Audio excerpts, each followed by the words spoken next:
সমাধানের অন্য কোনো পথ কি খোলা ছিল না? গুলি কেন করতে হলো? বুকের রক্ত না ঝরিয়ে সুষ্ঠু সমাধান কি করা যেত না? প্রশ্ন তুললেন চঞ্চল চৌধুরী।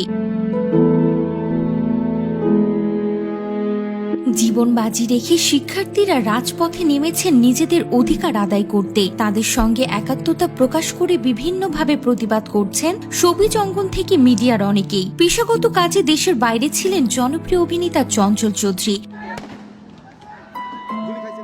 দেশে ফিরে হতবাক হয়ে ফেসবুকে পোস্ট দিয়েছেন তিনি।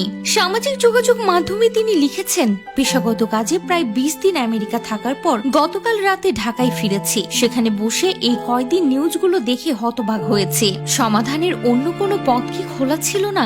গুলি কেন করতে হলো? চঞ্চল চৌধুরী আরো বলেন, বুকের রক্ত না ঝরিয়ে সুষ্ঠু সমাধান করা যেত না? যা ঘটে গেল এটা যেমন কাঙ্ক্ষিত নয়, তেমনি হৃদয় বিদারক, মর্মান্তিক এবং সভ্যতা বহির্ভূত।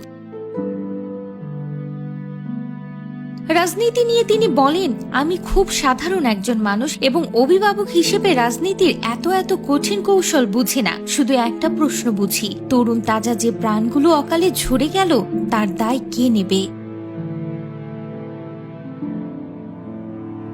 সবশেষে অভিনেতা লিখলেন, যে মায়ের বুক খালি হলো তার আর্তনাদ কি কোনো জন্মে শেষ হবে? হায় রে দুর্ভাগা দেশ, নোংরা রাজনীতির নামে এই রক্তপাত বন্ধ হোক। উল্লেখ্য, কোটা সংস্কার আন্দোলন মঙ্গলবার থেকে বেশ সহিংস রূপ নেয়। বিভিন্ন স্থানের সংঘর্ষে 6 জন মারা গেছেন, আহত হয়েছেন কয়েকশো আন্দোলনকারী শিক্ষার্থী ও ছাত্রলীগের নেতাকর্মী। এই অবস্থায় শিক্ষার্থীদের নিরাপত্তা বিবেচনায় সারা দেশের সব সরকারি ও বেসরকারি বিশ্ববিদ্যালয় এবং অধিভুক্ত কলেজের শিক্ষা কার্যক্রম অনির্দিষ্টকালের জন্য বন্ধের নির্দেশনা দিয়েছে বিশ্ববিদ্যালয় মঞ্জুরি কমিশন।